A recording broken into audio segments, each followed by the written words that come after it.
Hello everyone, apa khabar? Welcome back to FPL Jedi Show, the main pod for Gameweek 6 preview, and it is the Wildcard time. My name is Hafiz, and I would like to welcome my co-host Azmin. How are you doing today, brother?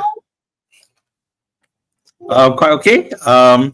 Looking at all the activity, obviously there's also some midweek matches as well to happen, and half have happened tonight, and there's a couple more going to happen tonight as well. Check out injury news. Obviously, there's a lot of excitement with all these wildcarding left and right happening, including you yourself, Hafiz. Yeah, you already spoiled the news to everyone that I have already activated my wildcard this week. As you can see, my rank are really disappointing. I can't recall my previous year. Have I actually reached this kind of rock bottom at 4.5 million rank? So, but this is what I'm right now, and I'm looking that's why I activated my wildcard and would like to bounce back immediately. As you can see, you're flying really fly high at 836k. So, how's that feeling? It's good. I think at the start of the season, I was telling myself that okay, we're gonna make sure we get a decent start. So I'm happy. I'm relatively happy as to how that's panned out, and amazingly, I've also saved some transfers as well. So which is quite unusual for me. So I just the trick for me was to be a bit more patient than I normally am. All right, we are in the different position, but this is where I think most importantly to all our audience to see how we're going to progress, because definitely your plan will be different from mine, and we shall see how we're going to pan out. The season is still early, even though it's still we're coming to Game Week 6. Plenty more to come. If we count 38 minus 6 is like what, 30 plus week. So there's plenty more weeks to come. Let's jump straight, man. Take a look at how we performed last week. You performed 78 points. The average point was 58. So definitely you're more than the average point that being owed by the managers last week. And your total points right now, 348, like we mentioned, flying high at 836k. So can you just talk through your team? Okay, firstly, the good news is Henderson finally came through for us. And keeping a clean sheet at home against Manchester United, which is quite a no mean feat. And plus, of course, Henderson against his old club, trying to tell them what they're missing.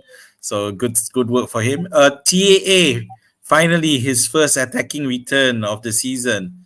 I think I remember on Twitter's All About FPL, someone on All About FPL captained him, which was turned out to be a great choice. Pedro Porro, nothing this time around. Despite Spurs winning 3-1, he wasn't involved in that much. So yep, win some, lose some. Gabriel, after what happened last week, I decided, it's so what if he's going against City, and just one thing with the top teams is that, and I made this mistake last week, was that fixtures should be less of a factor when it comes to the top players playing in the top teams. So with that in mind, I fielded Gabriel, and he came off with a goal. So thanks to Saka, of course. Back to the goal. Robinson. Um, Robinson, unfortunately, lost his clean sheet against Newcastle in the 46th minute, and he didn't contribute to any attacking returns this time around. Rogers finally came good, and the thing with players like Rogers, it's different than say if you were to look at someone like Bruno Fernandes, because you with Rogers you can afford to be patient a bit more simply because he's cheaper. Whereas for someone like Bruno Fernandes, he needs to return faster. So I'm very happy that I waited it out for Rogers, and and he's which takes me to Salah, who unfortunately this time around still disappointed with an assist, and he was the major captain in most teams.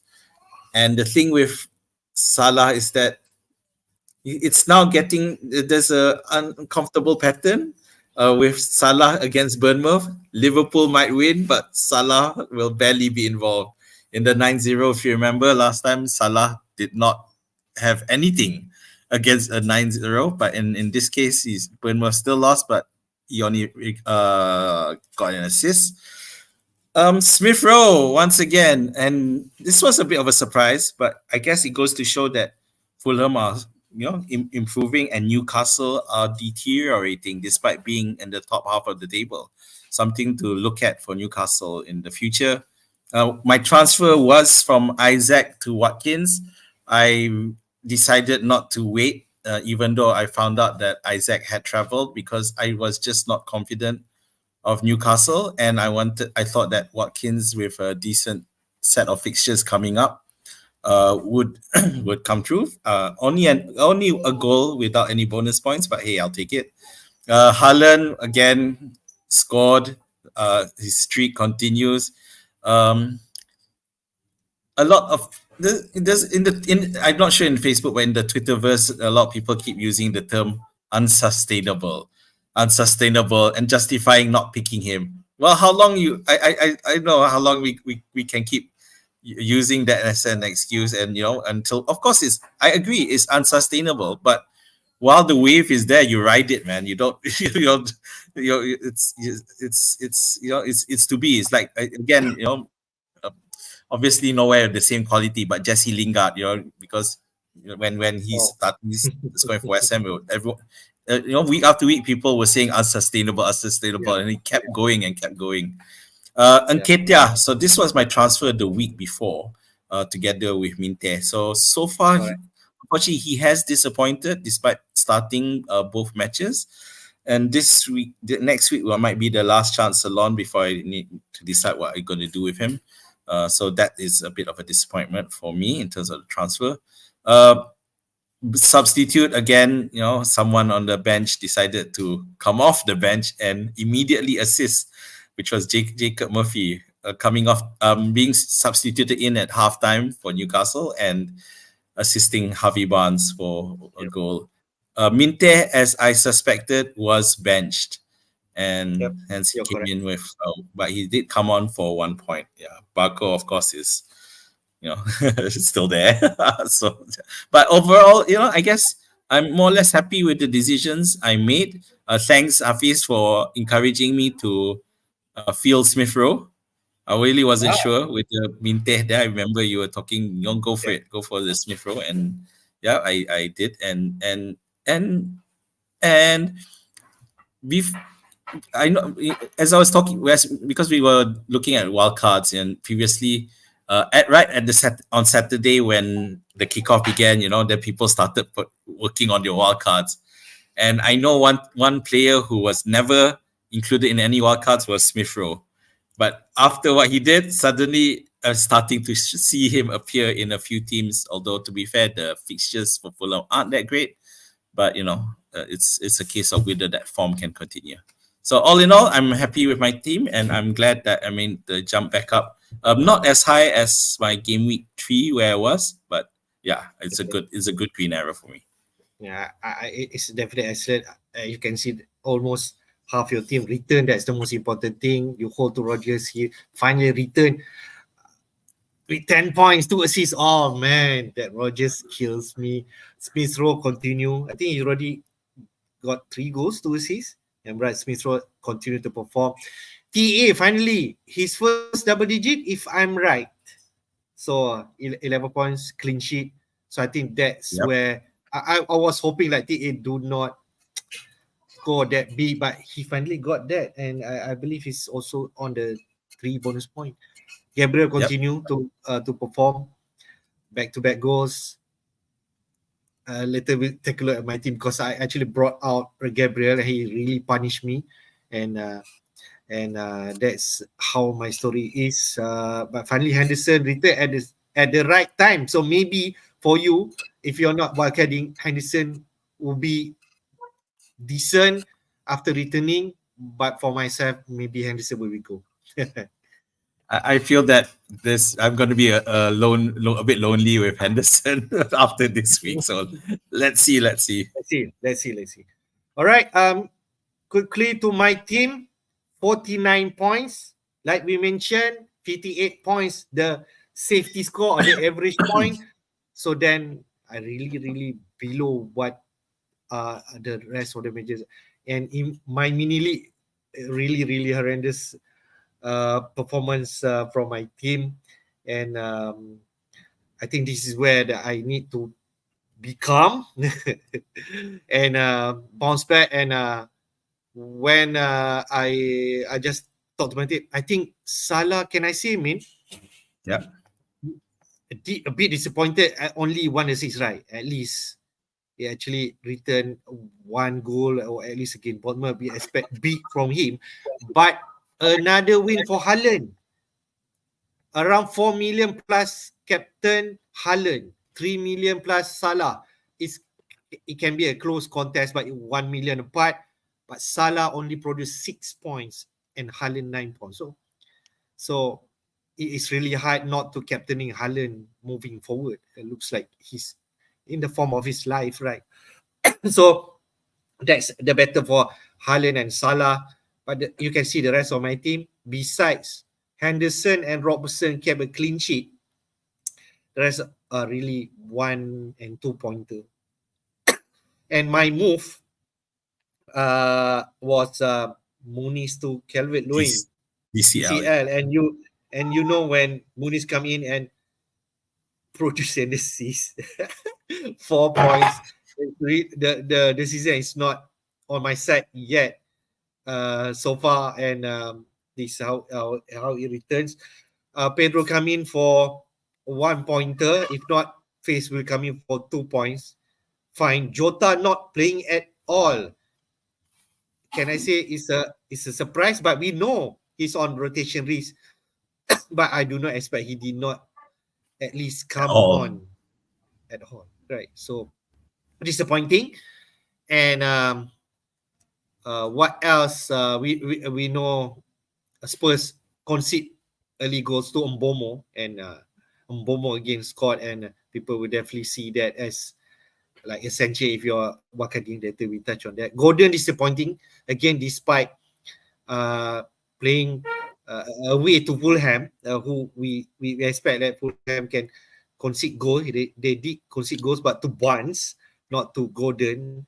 And I said did starts, but not returning. So if you're replacing with someone like you're doing replacing to Watkins, I think that's fine. But the rest of the striker, if let's say you have Woods returning, who else? Welbeck. So a really disappointing result for me, and I'm looking forward for my wildcard team, and hopefully I can just bounce back and return to the right path. Yeah, I mean, when looking at your team, for example, like Diego Jota, totally not getting a single minute. It was totally. You're right. I mean, the reason, because when looking at transfers, I was, and seeing Liverpool's good form, I was looking, is it possible to get Jota or Diaz in to my team? And if it got to the point where I made a decision to have someone, it would have been Jota, simply because I felt more. I wasn't so sure whether Diaz would continue. But that risk was there, and in the end, I chickened out going for the safe play and just avoided them. So yeah, and simply because we talked about this, that Gakpo was there, and then Darwin started and did well and scored the goal. It was quite a good goal too. It will definitely boost his confidence. But it's good for Liverpool, not so great for FPL. So that's something we have to look at moving forward. Okay, so then coming Guardiola, was always going to be tough, but of course he did start the match, and it was always Eze. I guess it's just so frustrating for those who have him. Gordon is really disappointing, and I think those on Wildcard 6 will take the opportunity to get him off the books, because the Newcastle they just don't look there, and despite them still being at the top of the table, they don't look like a good source for FPL points at the moment. Yeah, so it's I think you got quite a bit unlucky. Fortunately, you have Henderson, which does help. But there were some elements of bad luck as well, especially with Eze, Pedro.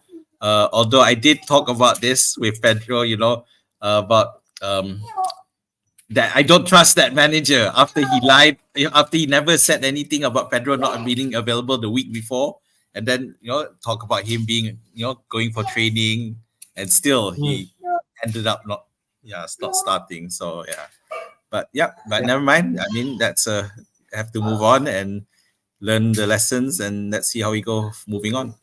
Yep. Let's go quickly on the team of the week for game week 5. Maybe there are some players that we need to look at, but I think Sanchez 10 points. Chelsea won against West Ham, and also save point for Sanchez. I think he's another 4.5 keeper that people will look at if interested. Later we take on the look at the fixture. TAA 11 points, nothing to say. He's among the top defender, chances created, big chances.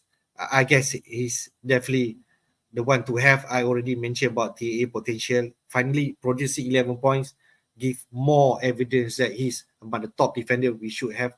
Konza scored a goal for Aston Villa, 9 points he's there. Dalot, clean sheet for Manchester United against Palace, and then Calafiori, who actually scored a goal on his debut, or his starts, first start for Arsenal. Coming in, I'm surprised with Ben White benching on that game. So that's what happens for Arsenal.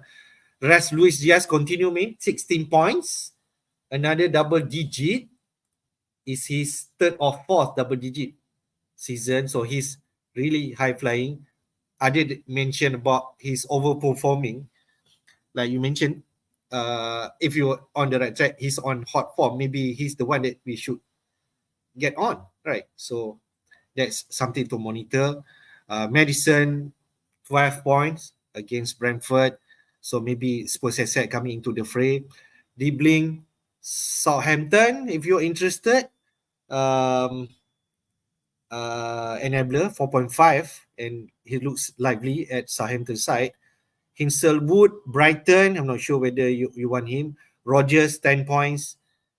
No return for the past 4. He delivered on the game week 5, and everyone wants to get him on the game week 6 wildcard team.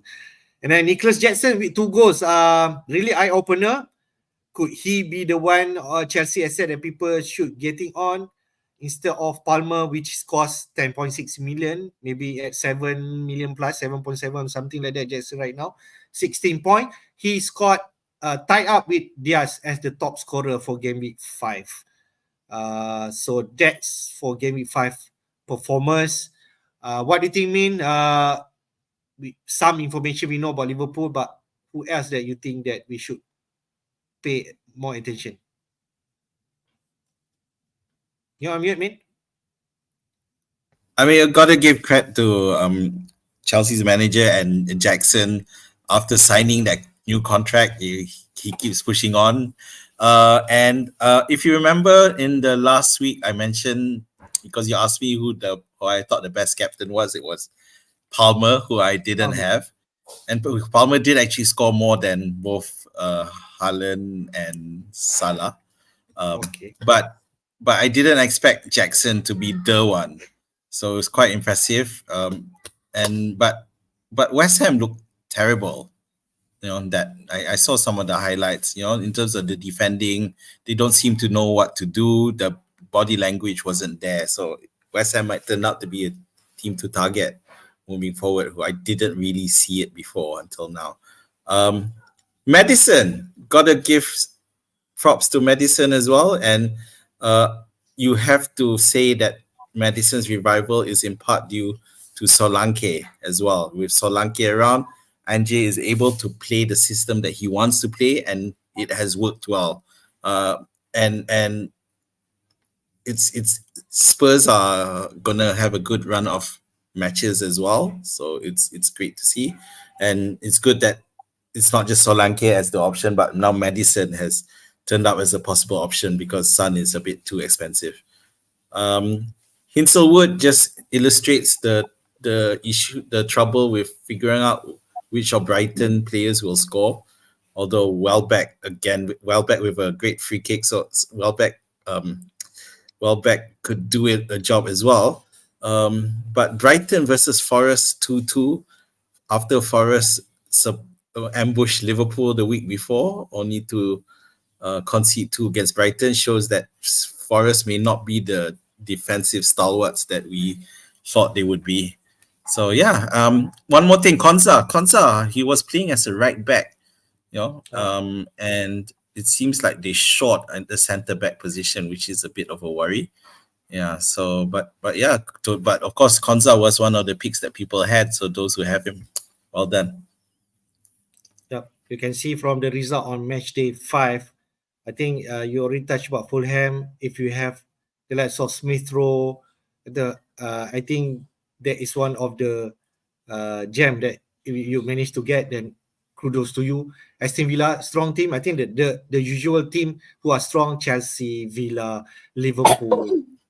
This is Man City versus Arsenal. If not, maybe that could produce a different result.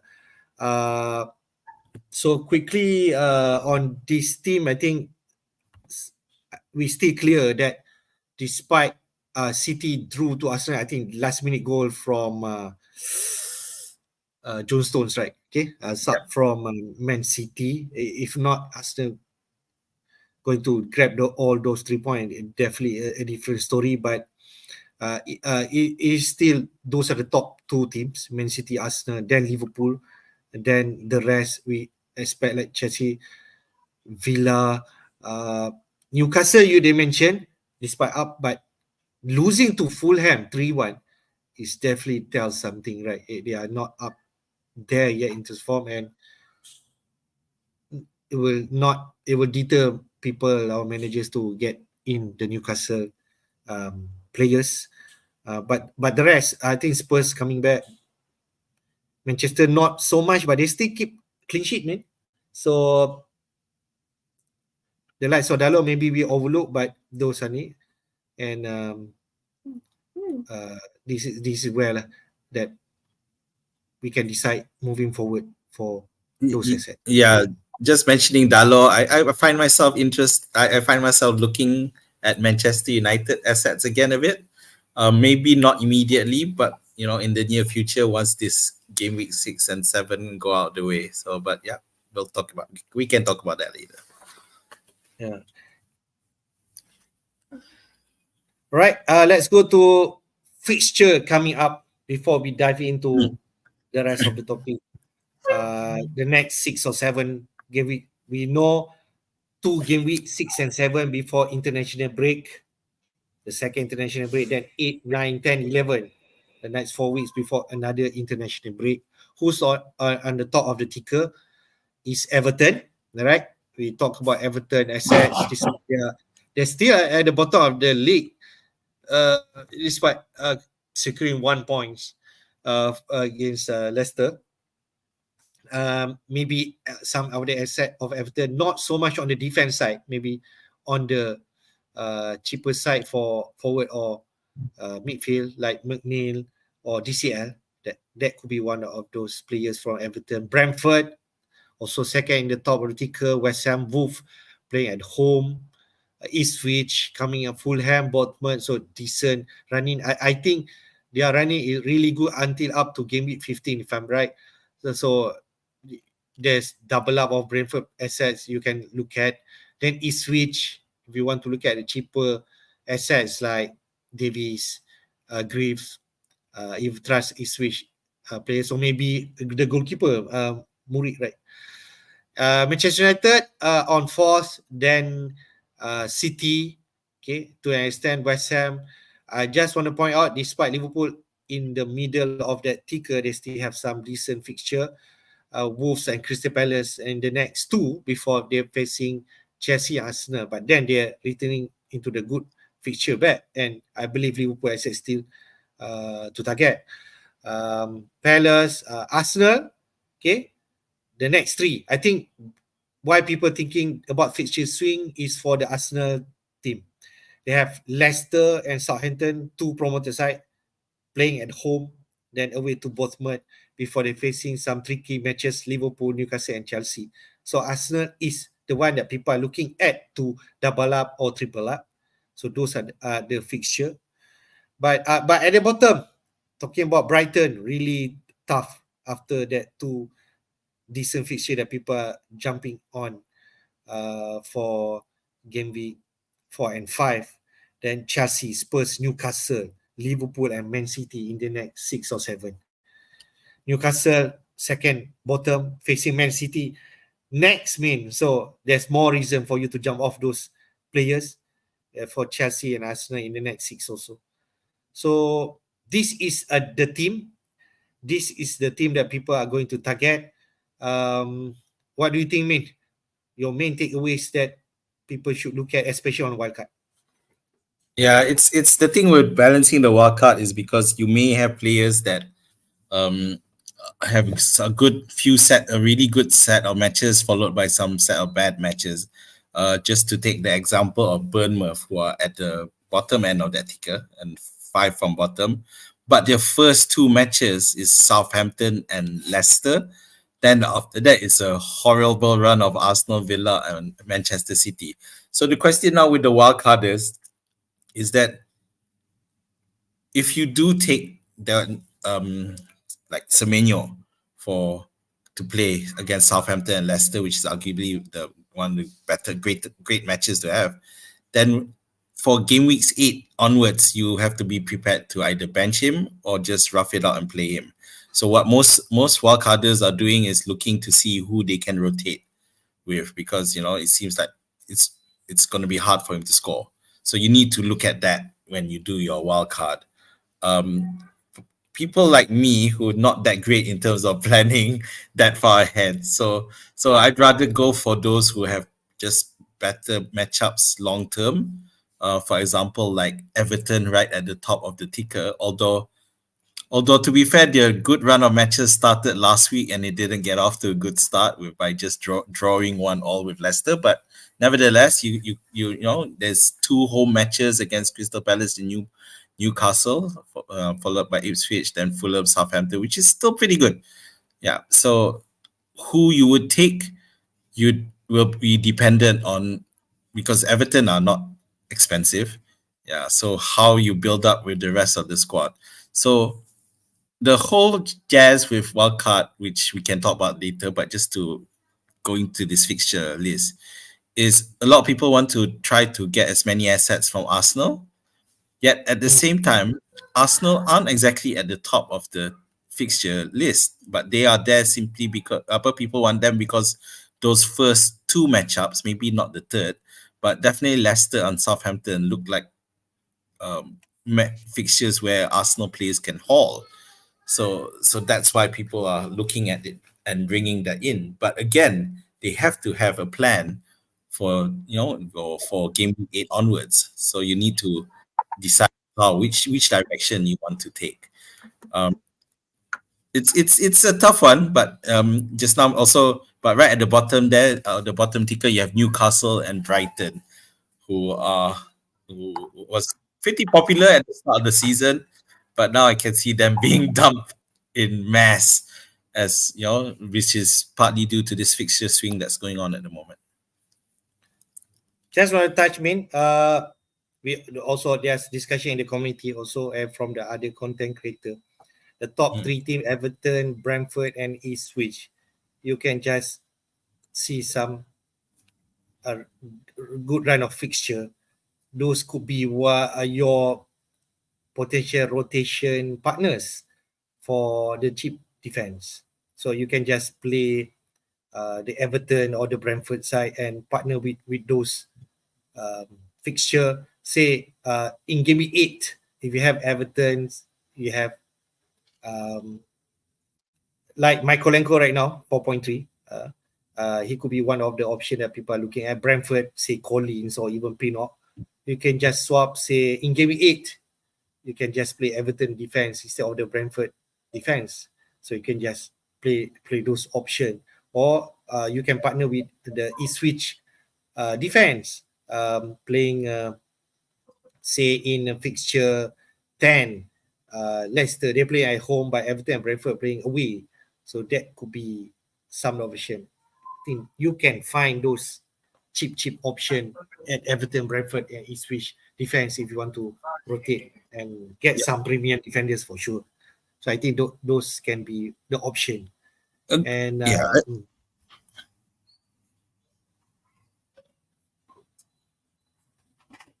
Yeah, I mean, I totally agree with you. It's really about finding the right combo. I just wanted to draw your attention to Spurs.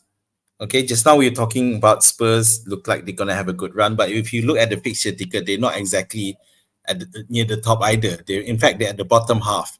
But when you look at the matches, Manchester United, Brighton, West Ham, Crystal Palace, Villa, Ipswich, you wonder whether, I mean, those of you who have access to these tools could try looking at if it was 5 game weeks, how would Spurs be? Because game week 12 is when they face City, so that may be one of the reasons why they're so far below. But the first 5 matches, the first 6 matches that are there, all look like they could actually do well. You know, with this, even Manchester United, West Ham, Crystal Palace. So arguably, you could argue that if you're looking for the first 6, then you would Solanke or Madison would go higher. It's just that wherever there's Manchester City involved, it drags your fixtures down. Of course, not just the team, but also the fact that they're playing away. Yeah. So because at the same time, this is where you need to really not just look at the rankings, because you have Wolves there, for example.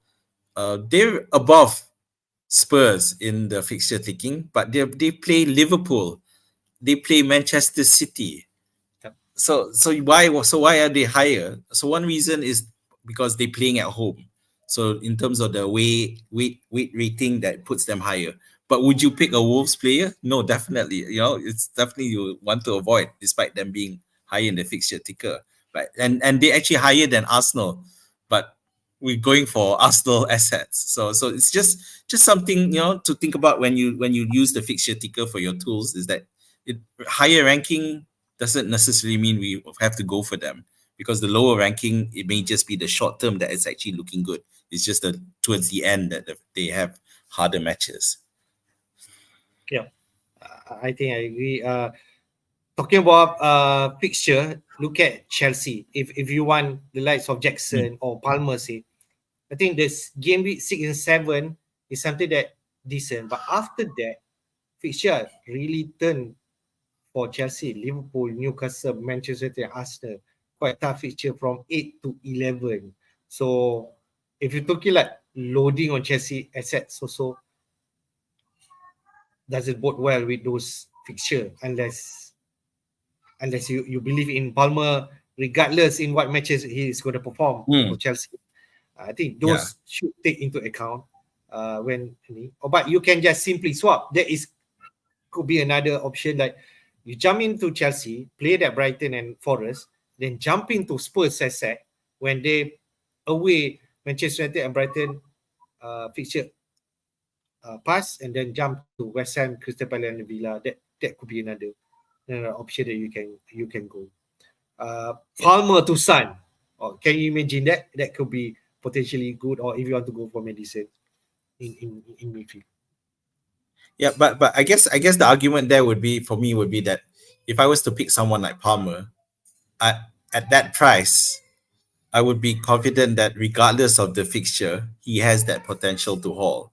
So I would not want to just rotate him out simply because the fixture looks tougher. But again,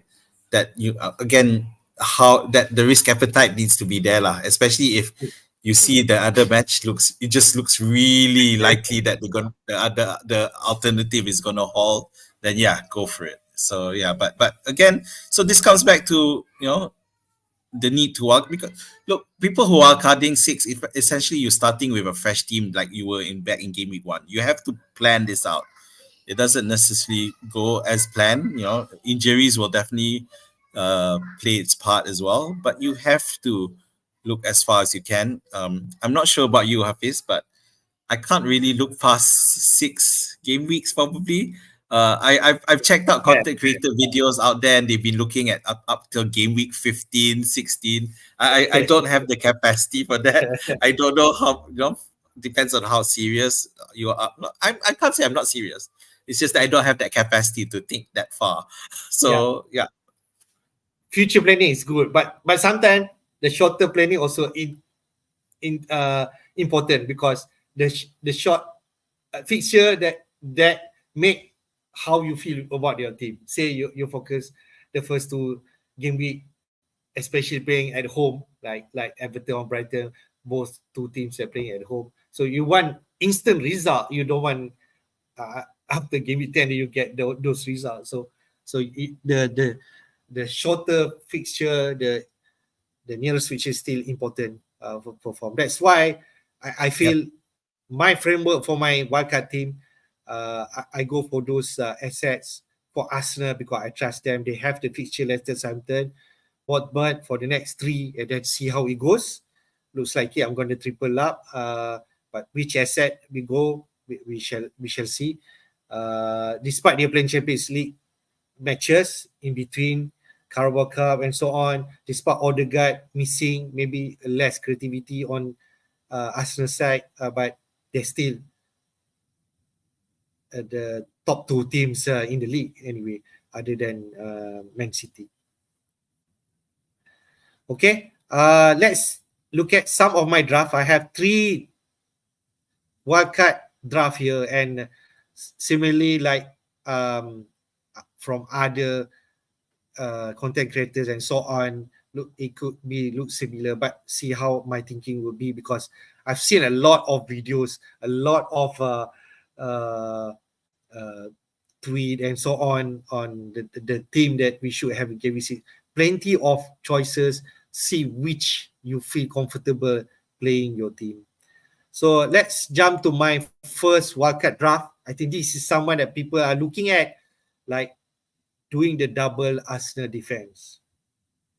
So when you talk about double Arsenal defense, you're looking at Gabriel. Looks the one that people are looking at because they dah score like 2 goals back to back. Definitely not Saliba. People will talk about Gabriel first, then Saliba, right? And they both priced at 6 million, or now Gabriel at 6.1, and Raya partner at 5.6 million right now, cheaper than 6 million, and you want to double up.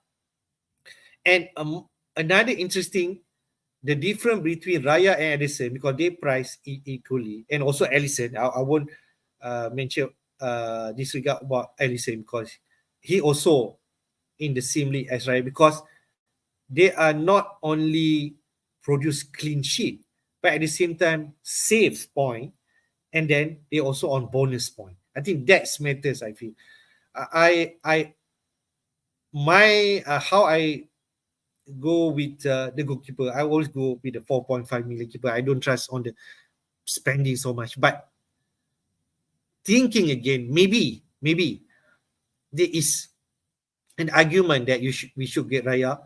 Set and forget what people mention. You can play Raya even at difficult fixture, because in terms of save, I just quickly look at the stats, strategy and members area, fantasy football scout. Uh, the top save, plenty of save, is Flecken at 28. So he already racked up 8 points. The next one is David Raya. So despite 5.6, he also have those save, making save and then got that save point. So, and also they are on bonus point. So I think that's why there is agreement to get that Raya. So this is the first draft that I have. Raya and Gabriel double up in the Arsenal. You can partner with some other 4 million goalkeeper. Then go TA. I think it's a must. I don't know. I got away with 1 double digit only, but I want him moving forward. I think Liverpool is still the top team that we should have. And then I do a rotation like Pinot, Brentford, Ipswich, and here I have Brighton. But it could easily be an Everton defense, but I just want to mix those players. So I have like 2 Premier defense and then rotate the 4.5. Then in midfield, I think self-explanatory. Like people mention about Rogers, people mention about Mbomo fixture moving forward. You can just leave them. I have Semenyo there to attack that 2 fixture, the promoted side. So, and even so, Semenyo stats also quite impressive when talk about total attempts. He's the highest with 24 attempts, 14 inside the box, and he already scored like 2 goals. So, and he could even got a goal against Liverpool, right, mate? Of disallowed goal. If not, Semenyo's stock will be higher. And then I triple up in Arsenal in the form of Saka. And then I have Luis Diaz there, just because on the form that he's having right now. And I do believe that Liverpool is one of the best attackers in the league. And if I have only TA, it's like I'm missing, because you're not cannot afford Salah if you want to afford other than team. Maybe you need a representative, despite he's playing like 60, 70 minutes. But it's something that I still thinking without whether Luis Diaz is still the option. But for now, I want 2 Liverpool assets, 3 Arsenal assets. And then up front, I have Haaland. Maybe cheaper one, Everton still have the fixture. So DCL could be the one. And then maybe a Spurs representative at 7.5 million, Solanke. He did score last week. So maybe this could be a balance well with triple Arsenal asset and 2 Liverpool assets. This is my first one. I mean, what do you think? You like that double up Arsenal defense, or you feel should go for double attack? Then you're on mute. No doubt with Arsenal, the attraction is the fact that their defense seems to be strong enough that you can keep clean sheets. I do feel that Arsenal's attacking potential is strong enough despite not having Odegaard, but you're looking at 2 of the weakest teams that they're playing against. So I do feel that attacking returns can be had. So my question to you is, Hafiz, it's a good team. Who among that top 8, the front 8, are you benching?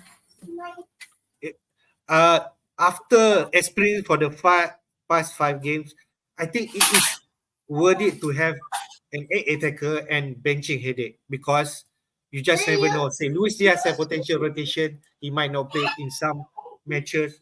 Then you can you can have those DCL or Rogers coming in. That's example. Semenyo, the first 2 games, then after that maybe I bench him because he has some bad feature after that. But I believe I won't go that 4.5 million option. And I will love that benching headache. And then maybe we'll decide based on how the performance will be on that particular week. Say for this week, who are you going to bench for this week? This week will be hard one. If you want to talk about price, it could be Rogers away to Ipswich, but Ipswich could be the one that we should target. They have been conceding shots. Okay. And then Roger already produced 2 assists. But we shall see. I'm still not sure if you ask me now, but it could be. The defense, I assume, will be Dunk and Greaves, who you bench lah. Dunk and Greaves are the most likely, but that leaves one more spot for you to bench. So yeah, it is a challenge. But otherwise, it's a solid team. I think what I've learned for the past 5 weeks, I want a good bench to cover, especially an option to come in. I think, like yourself, you have option, right? Your team, you can just simply swap whether you want to be Smith Rowe or. So you have not really, right? Just one extra option, because Jacob Murphy is the guy I need to, he's just not. But you have option. Say Jacob Murphy, you change it to Semenyo, then suddenly you have like 8 attackers, right? Yes, yep, correct. So I think this one of the option, playing double Arsenal defense, trust, because the theory is with Odegaard less creativity, so they might not score so big, but they will most likely keep clean sheet, and you want to double and get that 6 point, 12 points, so on. That could be the first theory, but I'm still not sure. Okay. But this is the pattern that the managers are looking at. I think the committee are looking at double defense for Arsenal.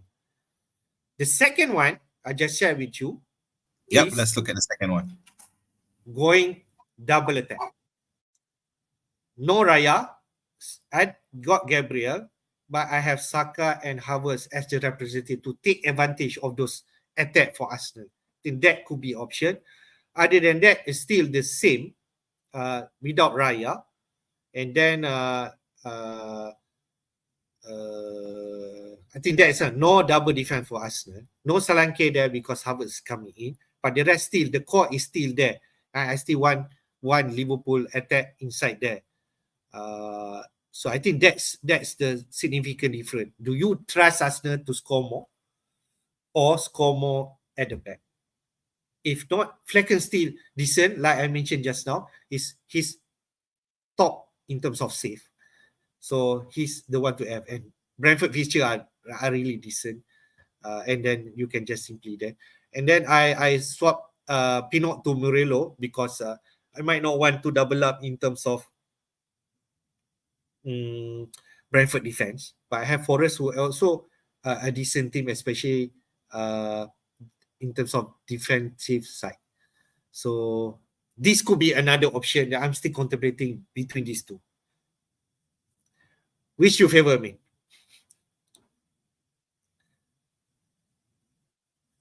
You're on mute, me? I'm tilted slightly to this one, to be honest.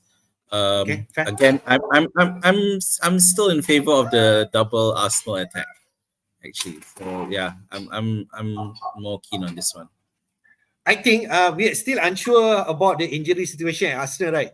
Say suddenly Arteta mentioned about the worry of fitness of Raya. I think people will jump to this template. Yeah, the Raya issue is something that's coming up. Having said that, even if Raya is injured, I still expect to see Gabriel being picked regardless because of his ability. And the thing with Havertz is also that Saka has assisted Havertz headers, a couple of headers. So even though Havertz may be playing deeper in midfield during the play, in corners or set piece situations, Havertz gonna be one of the threats along with Gabriel, because Saka's set piece delivery has been getting better and better. All right, good stuff. But before we go, I have the third one because I still believe, if I want, because I'm trying to fit Watkins into my team because I feel Watkins still the best forward that we should have. So the third one is Watkins, but no Liverpool attack, because I actually take out fund from that Diaz, downgrade to Eze, which is at 6.9 million, downgrade my DCL to some of the money to João Pedro, now dropping to 5.6 million, got that cheap defense in Mykolenko in the form of 4.3, and suddenly my team can fit in Watkins. But I do still have double defense Arsenal and Saka, but I have Watkins at my side up front, which could be a better strike force other than Havertz or even Solanke, which is still new. But I'm still debatable whether it's still fine, but missing Liverpool attack, is it the right move? I'm not sure. Yeah, that's the one thing lah. I mean, you have Eze there instead as well. Then Pedro there, so you have Watkins there. I don't know. I don't know how many units left over, but if Pedro could be substituted with DCL, that might be a better way, longer term, because just that. I think I have just enough money. My team value at 100.5. That's all. Oh, okay, all right. And I won't sacrifice for TA or even Gabriel. I think this is my call. TA, Gabriel, Mbomo, Rogers, for now Semenyo, Saka, Halle. Okay. I don't know if we have time, but I wanted to share Hang on. Sorry. Okay. I wanted to sorry. I wanted to see if because I did some fiddling in terms of my trying to look at wildcard possible for me. So I do actually have a option 4 to look at. Just a quick one. Okay, okay. And the scenario is different simply because I wanted to still keep Salah. So I wanted to see whether it was possible. Okay. So I'm just going to share the screen quickly. Salah, So wow. this tool is thanks to Live FPL. So I think it's a great tool to have. So, if you haven't used it, because you can plot multiple scenarios and come up with your teams and see the plot. Okay. So Flecken, I've gone for Flecken. As you know, Brentford have great fixtures. Like you, TA, Gabriel, fill it in nicely. Then I have Konza as my third defense. Rogers, McNeil, Salah, and Saka. And then my top line is Watkins, Havertz, and Solanke. So Without that is Haaland. without Haaland. That's right. So that's the big difference. So I've gone for Havertz and Solanke and Watkins, who I feel will have a good run of matches. And I'm a bit obsessed with Havertz, to be honest. I know that if I hadn't gone for Watkins, if I had stayed with Isaac this week, and come this week, I would have just gone from Isaac to Havertz, and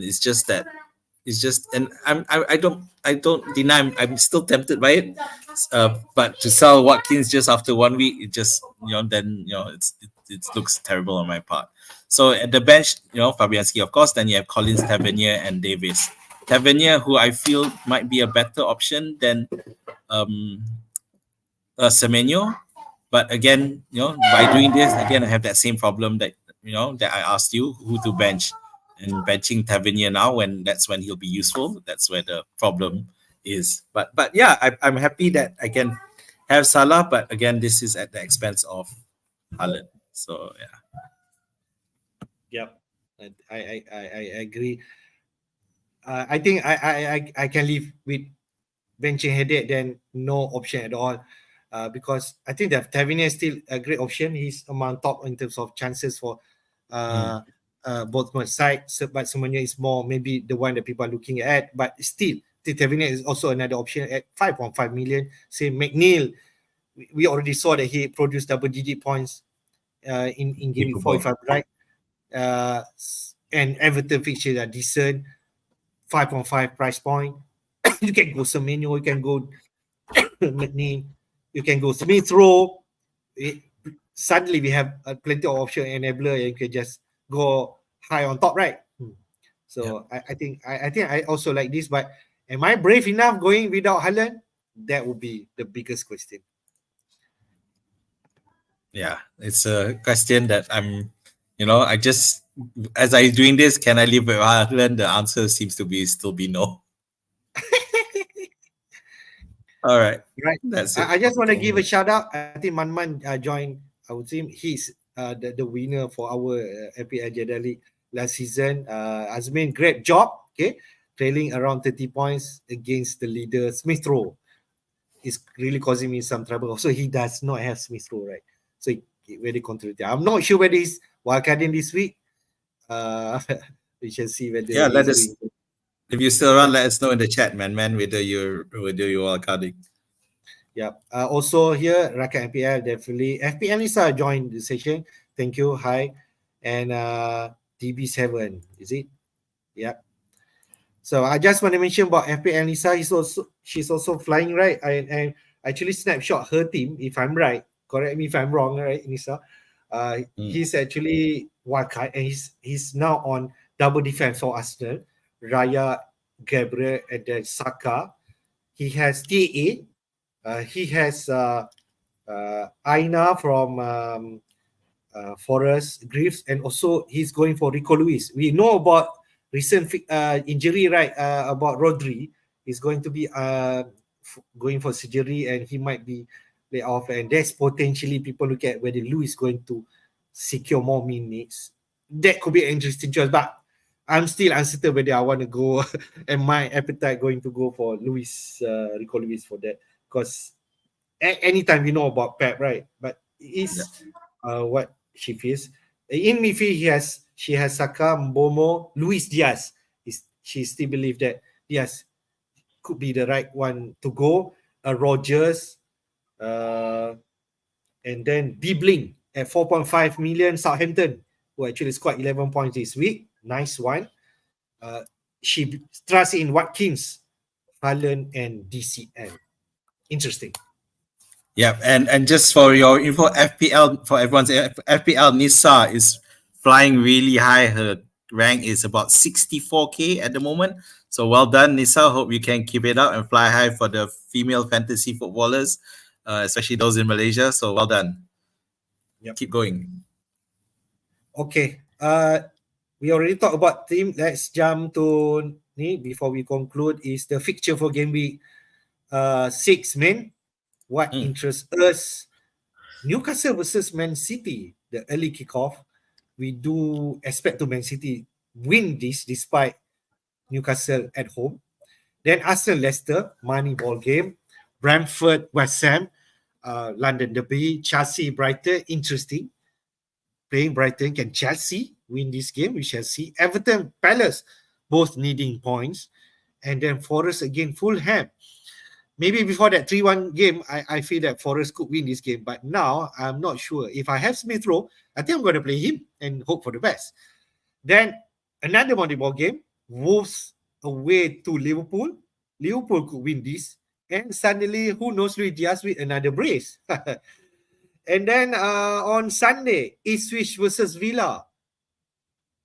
Tricky, but we do expect Villa to win this, right? And who knows what King Rogers could be in the mix.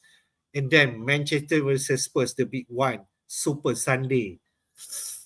Hard to call.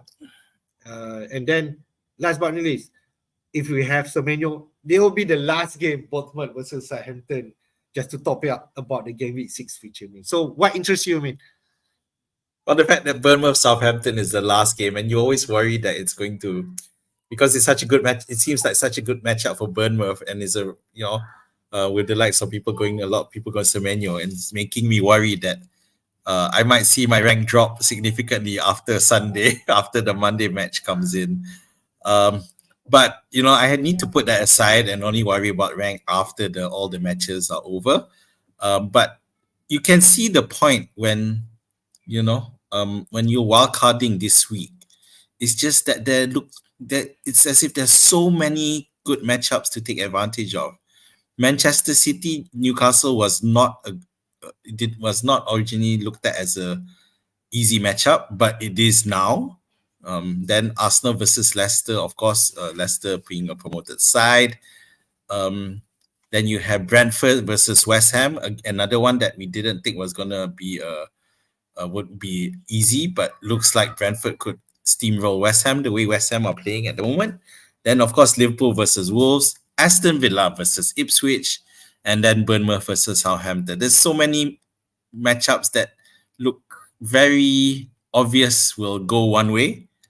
And the question is, which players do you have that will take advantage of the win? Will you get the right players? So it's a tough one, and I don't envy your situation, Hafiz, because wildcarding this week is not easy.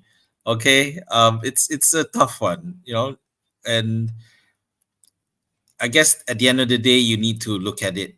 You wildcard, of course, you want to score well this week, but you need to see how the status of your squad, in the weeks to come, whether it will still look good. So yeah, in general, with you having to only do minimum changes. So yeah. That's my take. If you ask me, I expect high scoring game for Arsenal Leicester. I hope they can win big and Hafiz or even Saka involved. Liverpool, Wolves, who knows? Wildcards, Salah punished with a brace or hat-trick. Suddenly, the different talking points next week. I can say that Villa, Ipswich could be another. People will talk about if, let's say, Watkins continue to score again. We can still remember Watkins last season. He started to capture his form. Who knows? He could be one of the assets that you need to have in your team, right? Okay. Yep. Man, next one, quickly on the captain pick. I don't know whether we should discuss this, but we should just quickly on that. 50% of managers voted Haaland as the best keeper, captaincy for this week. Saka and then Salah. Newcastle versus Man City. You have been captaining Salah for the past 2-3 weeks, right? I mean, 2 weeks. Yeah. 2 weeks, right? 3 weeks. Yeah. Would you have a different opinion now? No, that's the thing. I know all evidence to the contrary, and one thing, of course, a lot of these wildcarders are removing Salah from their lineup, so that's why it's not a captain pick. And the reason for them removing this Salah from the lineup isn't because he doesn't have the potential to score, but simply because of the price that he's at, and people want to distribute the funds. So to have a better balanced team, that's the main reason why they're not having Salah in the wildcard. So I do feel that he has the potential, and at the moment, my captaincy is on Salah. Wow, not a brave decision. For those who don't have Salah, I'd still say I think that Saka is the better pick over Haaland. Okay. So it's just that Haaland's team is in a bit of flux. With Foden coming back in, and there's some shuffle, the Walker Lewis situation. So I prefer a team with stability, and although you can argue that Arsenal losing Odegaard, then they're not as stable, but I think there's still more stability than City at the moment. So I like Saka's chances of scoring better FPL points.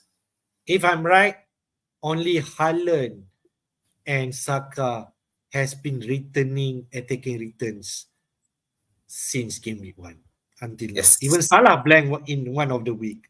So that's right. Haaland 7 points, 17 points, 17 points, 13 points, 9 points. I just can't look how good than that, but we shall see, because Saka already producing assists at the same time. But can he produce 17 points? That's another question. All right, mate. Before we go to question, just go to your team first, because you're not wildcard. What your plan will be? You have 2 free transfer, 0.3 million in the bank. What would you do?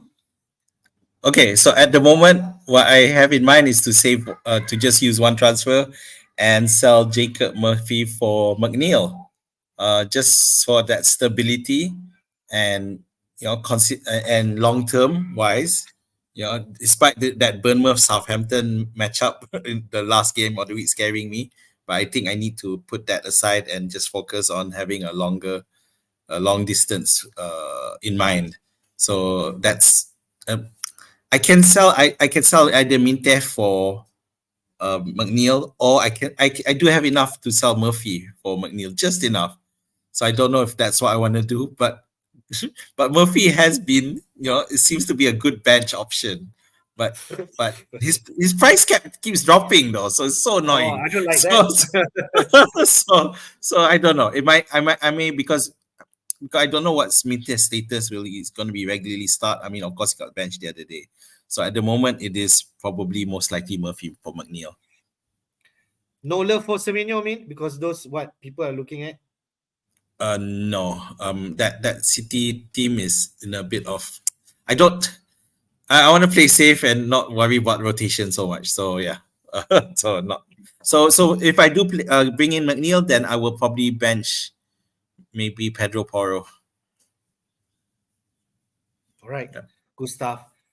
I don't think your team are decent, so I can believe that this might not be time yet for you to wildcard. But people already jumping on the Arsenal assets is something that, you have Salah. People have different Arsenal assets. Could this backfire? We shall see. Yep. All right. Let's take question. Rakan MP have been posting question, but before that, from Carl Turabali. Hi guys, Luis and Griffs, or Michaelenko and Moreno, which is Forest player, right, on Wildcard. What do you think, mate? I don't know about Moreno. I I think He Mourinho did been really subbed well out, against. right? Yeah, he did really well against us. He was part of the team that Okay. that nullified Liverpool, but then in the next game he didn't he was sub. So yeah, I go for Lewis and Greaves. I know Lewis has that rotation risk, but I think if your squad is because you said you're going on a wild card, so I do believe you'll have enough cover. So I go for Lewis and Greaves. Yep. Still, if I have better option than Lewis and Griff or Makolenko Moreno combo, if I may suggest like a safer and certain one like Dunk, Colville, Murillo, it depend on that. But if from this option, I think Lewis and Griff. All right. Rakan FPL did mention about Solanke or Watkins. I believe Watkins are a better asset because it's a proven one. But Solanke is at 7.5, 1.5 million cheaper. Okay. Yep. So I'm in Rakan FPL's Q&A this week, and he Okay. posed me this question, and I went for Solanke because I just felt that the Spurs attack is clicking really well, and I think Solanke is going to be a big part of it, and the fact that he's also, as you say, cheaper than Watkins, so you have a bit more funds to spread out. So I say Solanke. Right. Is there keep or sell? I know he's been disappointing. He's not in my wildcard if I'm looking at wildcard 1 or 2 template, but he could still be an option. What do you think, man? Yes, he's still an option. He the thing, he plays Everton next, and then after that I think it's Liverpool, so that's not great. Yeah, but if you're not on a right, correct, Crystal Palace play Liverpool in game week 7. Yeah, so the Everton looks like a good matchup, but the problem is now I found out that Branthwaite is going to be back, and Oh, Branthwaite sure. is very important for that. He's back in trainings. We don't know he'll be ready for this weekend. I'm not sure, but it does. I think if Branthwaite around will hurt Palace's chances a fair bit in terms of scoring. Yeah. Some Liverpool question. Just compile some of the questions. Salah keep or sell on wildcard. And my wildcard, I do not have Salah as we know distributing except for other players to balance back my team. I think on wildcard, most likely people won't have Salah, right? I mean, Yeah, it looks like Salah's being sold. I'm just waiting for my Salah to drop in price at the moment. So we'll see. right? Luis Diaz essential. The status, the form right now, he looks like it, but he's still not playing full minutes, right? I mean, So this is the controversial one because a lot I read on Twitter a lot of saying that they still rather go for even Eze over yeah, Diaz yeah. What because do you of think, the man? What do you think, man, when people debating on that? Diaz no, comparing because to say the main reason is that because Liverpool attack is that they have good substitutes. If they can, so Diaz can be, well, as we know, he's been subbed out because Gakpo and Darwin can do a job as well, and can they do it well? And now we got Chiesa as well, so it is threatening his X minutes, and that's probably why people are choosing Eze over Diaz, because Eze will most likely, we've seen him. Nketiah, the striker's getting sub. Mateta gets it. Nketiah, Eze stays on the pitch. So that's one of the main reasons why. And his statistics are still good, but he's a frustrating asset to own. But I do. Diaz is an essential to me, and okay. Liverpool are going to be a bit some of rocky fixtures later on. But if you do use my principle of even if the fixtures looks challenging, it shouldn't be a problem.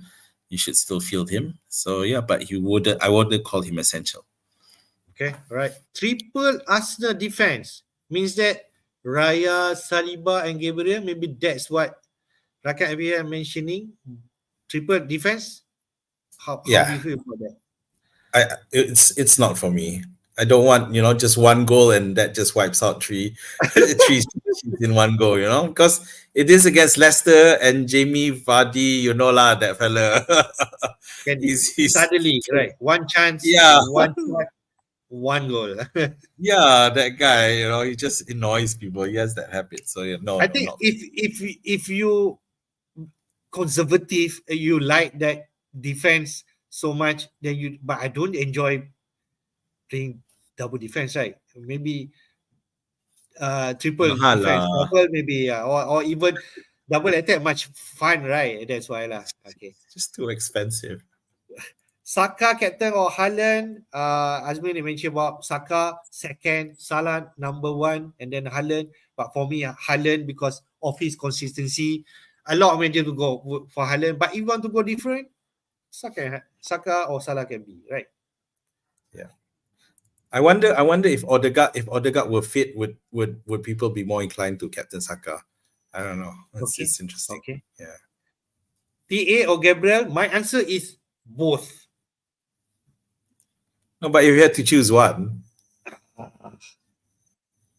definitely, right? I choose TA. Yeah. Free kicks, man. Free kicks. Yeah. Son or Palmer, interesting one. 10 million, 10.6. They are really under the radar, right? Yeah, I mean, I would choose Sun for the fixtures, but for quality, I would rather pick Palmer. Yep. Yeah. Yeah, I think you sum up that. DCL or Wood? I know Wood. He has form. He's also definitely on penalty. The fixture, I think they both have decent fixture, but Wood more on his pedigree now? Yeah. I feel that Everton have the better chance to do better moving forward. I feel that Forest might go backwards a bit. They seem to have lost a bit. Last week they lost a bit of the discipline, and even their captain MGW got sent off. Remember him? So And also yeah, both managers, right? and both managers as well. So yeah, I go for DCL. Aina or Colville? Colville, Chelsea. First two fixture, good 6 and 7, but then tough one. Aina, Forest. Chelsea's fixtures are not great. That's the only problem. But Colville is almost a set and forget. I would go for Colville. Okay. Savio, any thought? Is it Savinho, Man City? Is it? Yeah, should be. Okay. Yeah, Sure. I just don't want to risk that with Pep, how he shakes things up. So not for me. McNeil or Semenyo? Azmin pick McNeil. I choose Semenyo for the next two games. I'm not sure about you, Rakan, which one you want to go. I don't think there's wrong. Any wrong on this one? McNeil. Interesting. Not ESR or Rogers? I want both if I can. Oh, this is hard. Rogers. I go Rogers. Yeah. Long-term Rogers. All right. Good stuff. Couple of question more. Carl Taburi. He's on Wildcard, man. Oh, okay. Gabriel, TA, Poro, Michaelenko, Moreno. I'm not sure about Moreno. I'm not sure about his certainty. Saka, Mbomo, Semenyo, Rogers, Diaz. I think Liverpool, right? Haaland, Solanke, and DCL. Oh, nice. Well, I don't know how much funds you have, but you've only went for 2 Arsenal there. Yeah. So yeah, but I think it's all right. I think it looks good. All right. I think it's all right. I think it has good mix of long term and short term advantage. So yeah, I don't see any immediate. But you did mention Moreno as a possible option.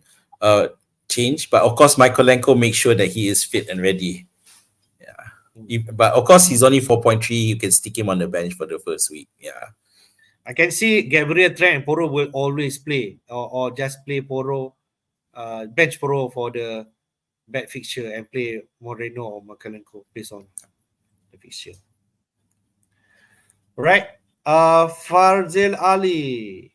Thank you for your question. I said to DCL, Wood or Solanke, man. Wow.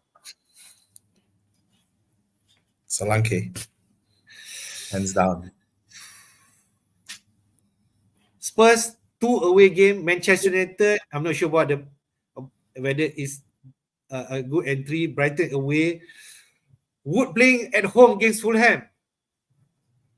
DCL playing home against Crystal Palace, then Newcastle. But so if you were if you were to listen to Chenkiat, our CK, our resident Manchester United fan who has appeared in our show last season a couple of times, he given his contract, he would say go for Solanke, man. Who cares if it's Manchester United? Manchester United are terrible at the moment. So yeah. I think Solanke could be the right pick long term, but Wood also I don't mind if you ask me. All right, man. We come to a conclusion to our stream. Don't forget Gameweek 6 deadline as usual will be at 6 p.m. Malaysian time. So don't miss out those deadline. Yeah. And do hit the like button and subscribe to our FPL Jedi YouTube channel to support us. Thank you all for the question and also tuning to our Thanks. stream. Your last word, mate. Yep. Don't overplan those wild cards. Take it easy. Don't forget tonight there's still some Carabao Cup matches, Liverpool, Arsenal involved, for example. So Looking forward there- that Arsenal lineup, see how it is, or maybe I don't know. I don't think it's gonna be a deep second string. So, Yeah. but still, yeah, we'll take a look. So yeah, all the best, and we'll see you on the other side. All right, thank you guys. Hope to see you again. Take care. Bye bye.